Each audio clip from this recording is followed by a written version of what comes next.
Ladies and gentlemen, please give a warm welcome to Brittney Ezell.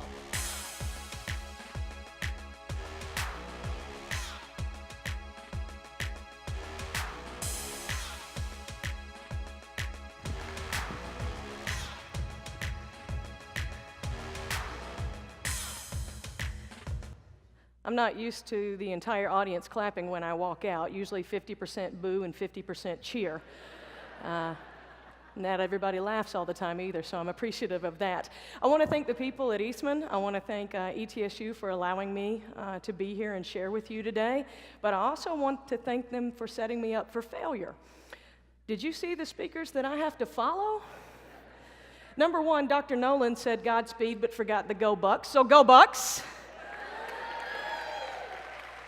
Then Jeff comes up, and you think the piano man has taken over the stage, which I can't do at all. I can barely play the radio, so doing what he did was pretty phenomenal. Then Wynn comes up and tells me how all my money's being spent by toddlers. I don't appreciate that. And then Sean comes up. I'm not a numbers person. You took a shot at my alma mater. I did graduate from the University of Alabama, Roll Tide, so... And yes, we get all the calls. There's a reason. They don't like Butch. They don't like Butch. And then I follow Sydney. Sydney climbed a mountain that I can't even spell. The interesting part about Sydney is I had Sydney in basketball camp when she was in the 6th grade. And what you don't realize, and she's too humble to tell you, is she's had 2 ACL surgeries on her knees.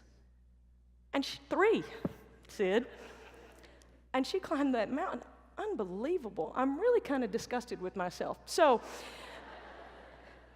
being the only person from the athletic world speaking to you, you want to talk about think again? You heard a coach and you see 5'5" female on the stage. Think again, ladies and gentlemen, about the world of athletics. That would be me. That would be me. Now, I'm going to tell you a little bit about my job before I go into my slides, and I speak in what is known as sound bites. How many of you guys have ever seen me on TV? You poor souls. 15 seconds, I've got to get your attention and tell you what happened in the game.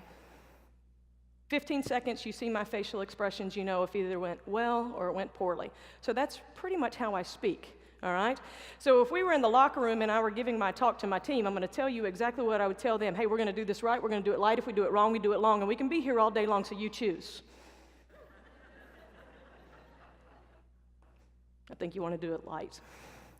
The other thing about my profession is I'm the only professional here that everybody in this audience thinks you can do my job after watching one ball game on television. You're laughing because it's true. You watch it and you're like, you're an idiot. Why didn't you call this? Why didn't you do this? Well, I'll give you my email address. You make suggestions. I'm happy to listen. The other thing that I am is I'm the only professional up here that signs up to get fired. Dr. Nolan, don't listen to this. There are 2 kinds of coaches in this world. Coaches that have been fired, coaches that are going to get fired. Fortunately, I'm still in the middle of those, but I'll tell you the reason that you have to get comfortable with this. If you're only concerned with wins and losses when you're a coach, then your life is pretty shallow. You've got to be concerned with things greater than a scoreboard. And through my presentation, hopefully you'll take some of those things away, and some of the things that we look for in our student athletes, what we look for in employees, and what I hope you look for when you're building your team. So the first thing we're going to talk about is everybody thinks they know about recruiting. Okay, now I've seen some of the guys in here. I guarantee you get on chat lines and comment on kids that are being recruited, and it's amazing to me the time that gets spent on 16 and 17-year-old kids and what their college decision is. Do you know how stressful that is? I can make it even worse. My paycheck is in the hands of those 17 to 22-year-olds. You want to talk about stressful? I've got to make sure that we're recruiting, we're signing, and we're retaining the right kind of person, not just player, because that person can make a decision at any point during their day that is going to affect my livelihood, the livelihood of my staff, and the program as a whole. So the first thing that we're going to talk about, if I can get this bad boy to move, is we're going to talk about what are we looking for in a teammate. What are we looking for when we recruit? The first thing we look for, and I hope you look for these two, are you a good teammate? Now, what makes a good teammate? You're going to laugh, okay? I am not educated in the world of anatomy, but I'm going to teach you an anatomy lesson right now. If you want to be a good teammate, understand this about anatomy. The good Lord gave you 2 ears and 1 mouth. Double your listening time. Don't talk so much.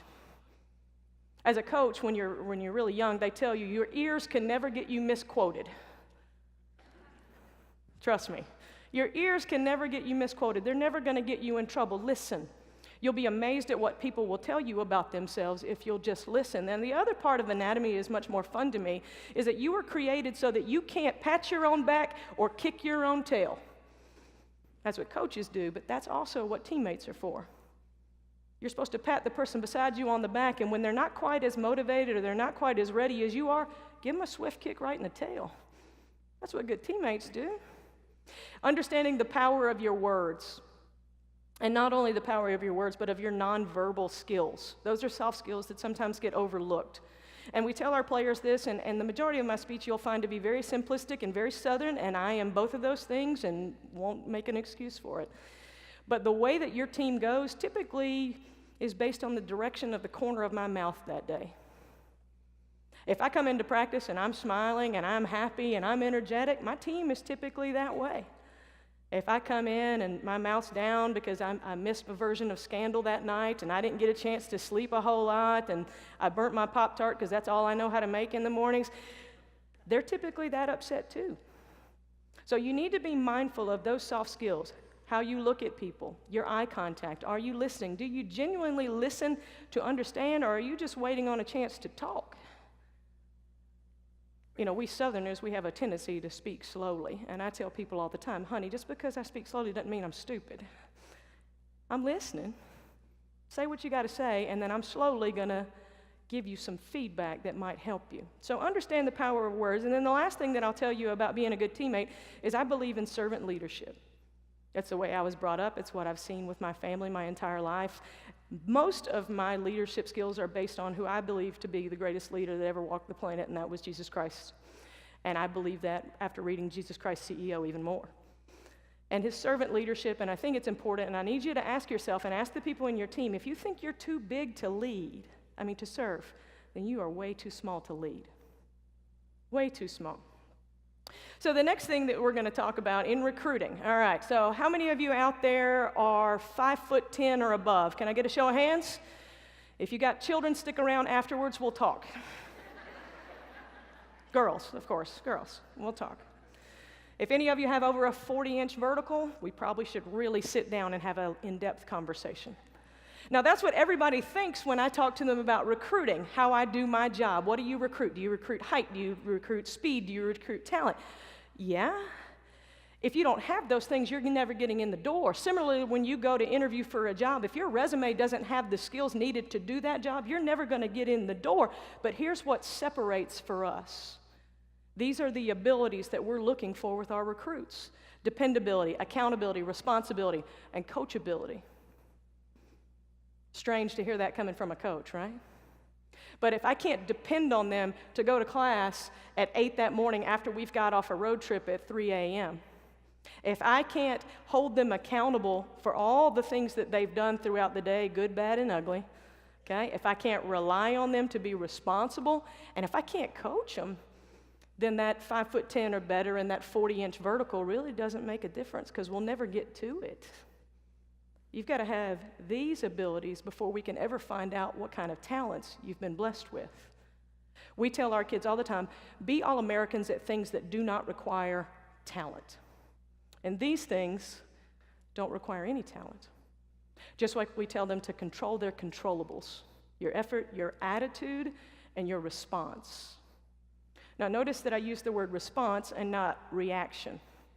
Wynn can probably tell you, children react. You take away their iPad, oh yeah, they're going to react. You change the app, you watch something that doesn't have a melody that gets stuck in your head, and you're singing it in the car all the way there, and then the next thing you know all the words to the Barney song. Yeah, it's confusing. We want people in our program that respond instead of react. Respond with thoughtfulness. Respond out of a sense of responsibility to the team. and out of a sense of accountability. The next thing that we're going to talk about is being process-driven. And again, that probably sounds strange coming from a coach who I am judged every day based on wins or losses. Wins or losses. That's how my day goes. Now, hopefully, when I die, my tombstone will not have my one-loss record on it. That'll be a big tombstone. And I hope at the end of my life that's not how I'm judged. But unfortunately, in the business world, that's how people view you. And especially in the world of athletics, you're either a winner or a loser. Very simple. We don't get participation trophies. If they did, I wouldn't give them out. You've either won or you've lost. You've got to learn to compete because, truthfully, the entire world revolves around competition in everything you do. Every one of you in here competed for the job that you have right now. Would we agree to that? I'll tell you like my players, this means yes, this means no. Perfect, good response, I like it. So we tell our kids all the time, I really need you to be process-driven. And the reason I show this picture was taken this past fall at ETSU. We had a little shy of 10,000 people in the dome to watch ETSU women take on the University of Tennessee. The University of Tennessee, and it was the first time they'd come to Johnson City since the 70s. And I show you this picture because 4.5 years ago when I got to ETSU, we had 38 season ticket holders. Let me point them out. 38. In my 4 years at ETSU, our revenue and season ticket sales has increased by 3,000%.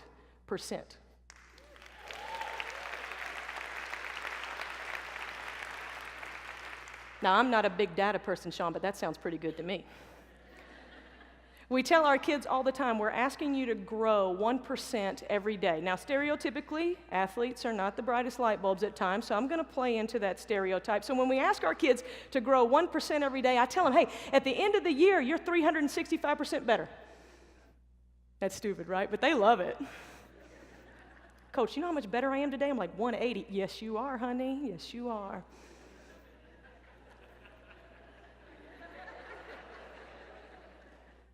They're sweet kids. They're sweet kids.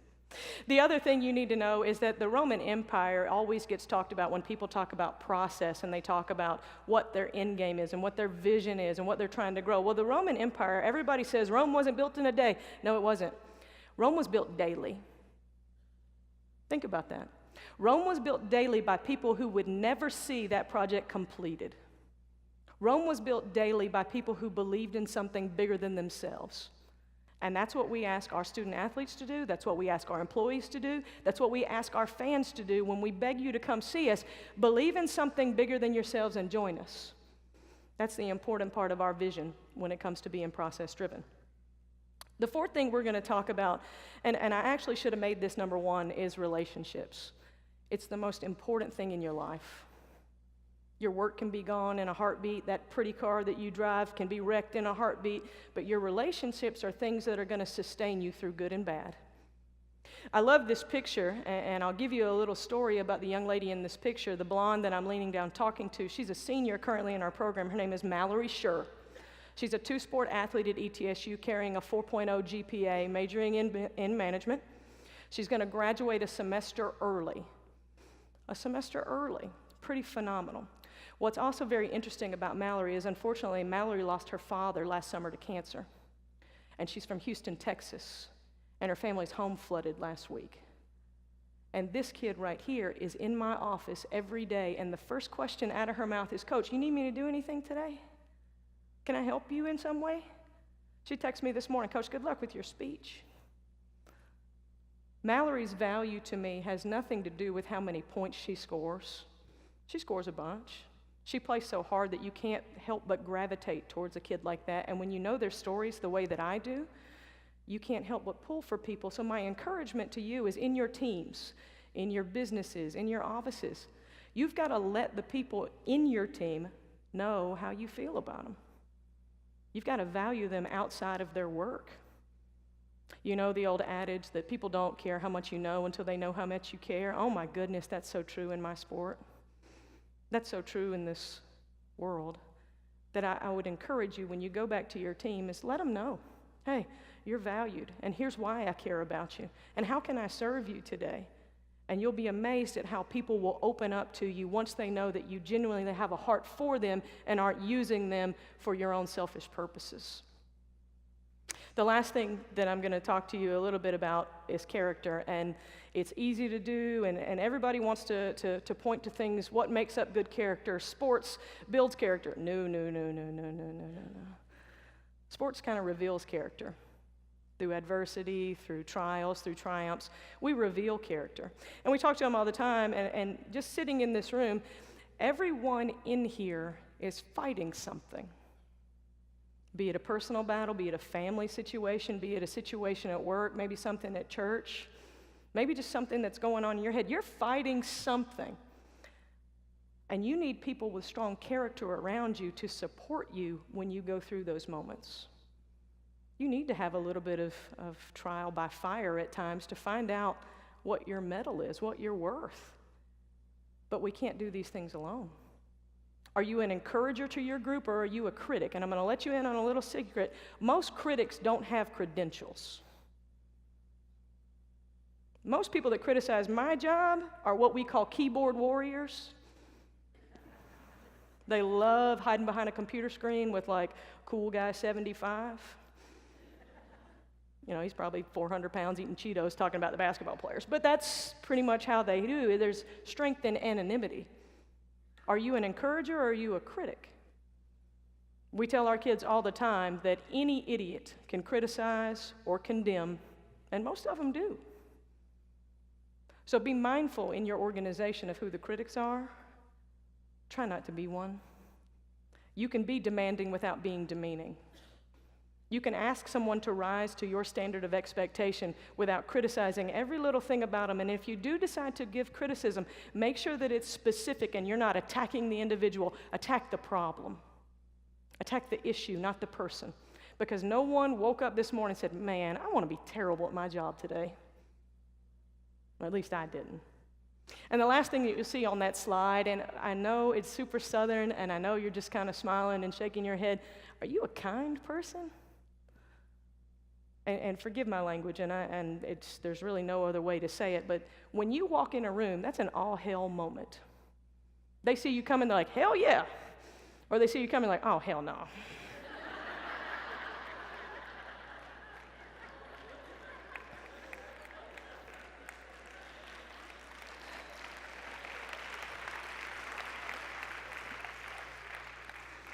So my encouragement to you is this, okay?